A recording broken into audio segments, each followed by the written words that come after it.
Au nom du Père et du Fils et du Saint-Esprit. Amen. Grande joie d'être là avec toi en ce mercredi 31 août, les derniers jours du mois. Et chaque mercredi, nous prions spécialement Saint Joseph pour lui demander toutes les grâces dont nous avons besoin, des grâces spirituelles, matérielles, mais aussi que nous puissions être davantage comme Saint Joseph, homme de foi, homme obéissant à Dieu. Et un homme qui a coopéré en tout avec la grâce de Dieu, avec la volonté de Dieu, et qui a vécu toute sa vie au service de Jésus et Marie. La première lecture d'aujourd'hui, c'est 1 Corinthiens chapitre 3, à partir du verset 1.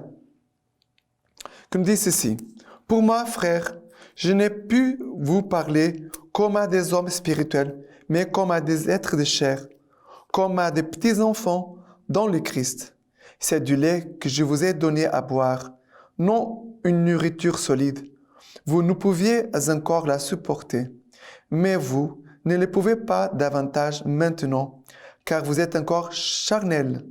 Du moment qu'il y a parmi vous jalousie et dispute, n'êtes-vous pas charnels et votre conduite n'est-elle pas toute humaine? Lorsque vous dites l'un, moi je suis à Paul, et l'autre, moi à Apollos, n'est-ce pas là bien humain? Qu'est-ce que donc Apollos et qu'est-ce que Paul? Des serviteurs par qui vous avez embrassé la foi, et chacun d'eux selon ce que le Seigneur lui a donné. Moi, j'ai planté, Apollos a arrosé, mais c'est Dieu qui donnait la croissance. Ainsi donc, ni celui qui plante n'est quelque chose, ni celui qui arrose, mais celui qui donne la croissance, Dieu. Celui qui plante et celui qui arrose ne font qu'un, mais chacun recevra son propre salaire selon son propre labeur. Car nous sommes les coopérateurs de Dieu. Vous êtes le champ de Dieu, l'édifice de Dieu. Alors, ici, cette lecture, Paul dit, je vous parle à vous, mais je vous parle comme des enfants. C'est du lait que je vous ai donné à boire, non une nourriture solide. Ça veut dire que les gens sont tellement immatures dans leur foi et même peut-être dans leur vie humaine que Paul doit leur parler comme à des enfants. Et le Seigneur veut nous nourrir de la nourriture solide. Il y a des gens qui vivent leur vie spirituelle comme des enfants. Des prières. La vie de prière, elle est importante. Bien sûr, toute prière, elle est importante. Mais il y a des gens qui vivent leur foi comme des enfants. Ça veut dire que les êtres humains mûrs, adultes, ils vont se nourrir de la parole de Dieu. La Lectio Divina, la fidélité à la Lectio Divina, c'est une nourriture solide. Lire les documents du pape, c'est une nourriture solide.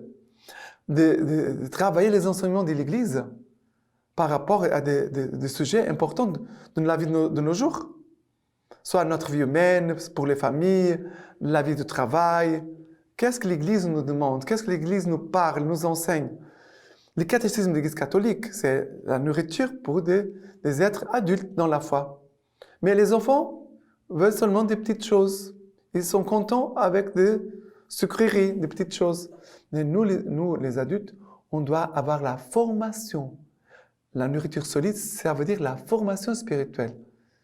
De suivre une formation régulière, non pas une fois par an, mais de faire comme un parcours biblique, un cheminement d'approfondissement dans la foi. D'accord? Mais qu'est-ce qui se passe? Les gens sont comme des enfants, n'ont pas une foi mûre, ils vont dire, je suis à Apollos, je suis à Paul. Mais c'est une bêtise, Paul va dire, mais c'est une bêtise, c'est que vous dites, vous êtes au Christ. C'est au Christ que vous appartenez. Car c'est Dieu qui donne la croissance. C'est Dieu qui donne la croissance. Et Paul va dire même, ni celui qui arrose, ni celui qui donne. Ainsi donc, ni celui qui plante n'est quelque chose, ni celui qui arrose, mais celui qui donne la croissance, Dieu. C'est Dieu qui donne la croissance. Ça veut dire que nous sommes tous au service du Seigneur. Il dit, Celui qui plante et celui qui arrose ne font qu'un. Nous devons travailler dans l'unité, non pas dans les disputes, dans la compétition. On travaille dans l'unité, dans la communion, parce que nous sommes tous nous sommes au service du même Seigneur. Et c'est son royaume, nous sommes au service de son royaume, pour que son royaume puisse grandir là où nous sommes, dans ta paroisse, dans ta famille, dans ton travail, là où tu te trouves. Que chacun de nous puisse vraiment être ces coopérateurs de Dieu. OK? Maintenant, les psaumes d'aujourd'hui, c'est le psaume 33, le psaume 33, qui nous dit ceci. À partir du verset 12. Heureux le peuple dont le Seigneur est le Dieu, la nation qui s'est choisie en héritage. Du haut des cieux, le Seigneur regarde. Il voit tous les fils d'Adam. Du lieu de sa demeure, il observe. Tous les habitants de la terre, lui seul forme leur cœur. Il discerne tous leurs actes. Et après, le verset 20. Notre âme attend le Seigneur. Notre secours et bouclier, c'est lui. En lui, la joie de notre cœur. En son nom de sainteté, notre foi. Alors, c'est une question de la foi. Dans son nom, ici, le verset 21, en son nom de sainteté, notre foi. En qui tu mets ta foi? Comment tu fais grandir ta foi? La foi, on doit la nourrir, on doit la fortifier pour qu'elle puisse grandir. Sinon, ta foi, c'est comme la foi d'un petit enfant. C'est pour cela qu'à l'âge de 20 ans, j'ai pris la décision de refaire la catéchèse. Je suis dans ma paroisse, j'ai commencé à participer dans un groupe de catéchèse pour des adultes. J'avais fait la première communion, j'avais fait ma confirmation, mais j'ai senti le besoin de me former, de connaître la foi de l'Église, de connaître ce que l'Église nous enseigne. Qu'est-ce que nous dit notre foi catholique? En quoi nous croyons? Ce que nous devons pratiquer, comment on doit vivre. J'avais besoin d'une vie spirituelle solide, bien enracinée dans notre foi, dans notre Église. Et en même temps, pour connaître Dieu. Parce que si la foi, elle est petite, la relation peut-être avec Dieu, elle est petite. La foi doit grandir pour que ma relation avec Dieu puisse aussi grandir. D'accord? Que vraiment, que nous soyons ce peuple heureux dont le Seigneur est le Dieu. La nation qu'il s'est choisie en héritage. Voilà. Approfondir notre foi, nos connaissances au niveau de la parole de Dieu, surtout, je pense, la parole de Dieu et le catéchisme de l'Église catholique. Sont des choses extrêmement importantes pour vraiment approfondir notre foi et pour reconnaître que le Seigneur est notre Dieu, que nous sommes son héritage. OK? Et maintenant, l'évangile d'aujourd'hui, Luc chapitre 4, à partir du verset 38. Partant de la synagogue, il entra dans la maison de Simon. La belle-mère de Simon était en proie à une forte fièvre. Ils les prièrent à son sujet. Se penchant sur elle, il menaça la fièvre et elle la quitta à l'instant même. À l'instant même, se levant, elle les servait. Au coucher du soleil, tous ceux qui avaient des malades, atteints de maux divers, les lui amenèrent et lui imposant les mains à chacun d'eux, il les guérissait. D'un grand nombre aussi sortaient des démons qui vociféraient en disant « Tu es le Fils de Dieu !» Mais les menaçant, il ne leur permettait pas de parler parce qu'ils savaient qu'il était le Christ. Alors, une foi bien mûre, une foi fortifiée, une foi approfondie, qu'on sait comment on va se mettre au service du Seigneur. La dimension de la foi, c'est une dimension d'union à Dieu, au Christ.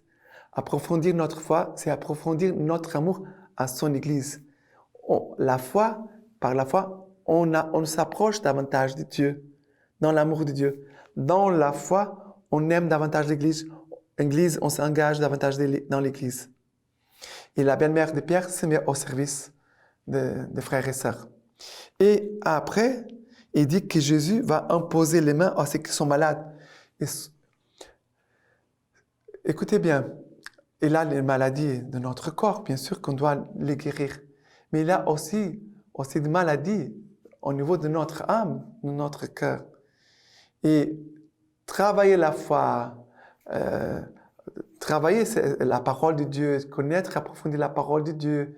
Et non pas seulement la connaître avec notre tête, c'est la connaître avec notre vie. Ça veut dire, ma relation avec la parole de Dieu, c'est ma relation avec Dieu. C'est la même chose, parce que la parole de Dieu, c'est Dieu lui-même qui nous parle, qui vient à notre rencontre. Alors, approfondir et travailler la foi, consolider la foi en nous, rendre la foi mûre, adulte, ça va aider aussi pour notre guérison, pour notre fortification de notre âme. Mais aussi, c'est la foi entre, ça veut dire qu'il a les péchés, les démons qui sortent, qui crient, tu es le Fils de Dieu. Ça veut dire que la parole de Dieu entre, les enseignements de l'Église, c'est que le pape François nous enseigne, c'est que nos évêques nous enseignent aussi. Les saints, les écrits des saints. Alors, quand il y a cette nourriture solide qui commence à entrer, elle expulse ce qui n'est pas de Dieu. C'est expulse les démons. Ils doivent sortir. Parce que Dieu doit habiter tous les domaines de notre vie. Dieu doit habiter, être Dieu dans tous les domaines de notre vie. Et maintenant, la lecture patristique d'aujourd'hui, c'est d'Origène. Détruisez ce temple en 3 jours, et en 3 jours je le relèverai. Les hommes charnels et amis des réalités sensibles me semblent désignés ici à travers les Juifs. Ceux-ci sont irrités parce que Jésus a chassé ceux qui, par leur activité, faisaient de la maison de son Père une maison de trafic. Le Sauveur va unir en une seule parole ce qui concerne le temple et ce qui concerne son propre corps.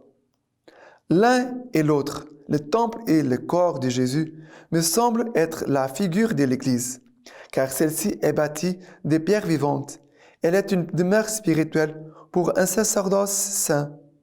Elle est construite sur les fondations qui sont les apôtres et les prophètes avec, pour pierre angulaire, le Christ Jésus. Elle est donc en toute vérité qualifiée de temple. Maintenant, je vous laisse la bénédiction par les mains toutes pures de la Vierge Marie. Dieu Tout-Puissant vous bénisse et vous garde, le Père, le Fils et le Saint-Esprit. Amen.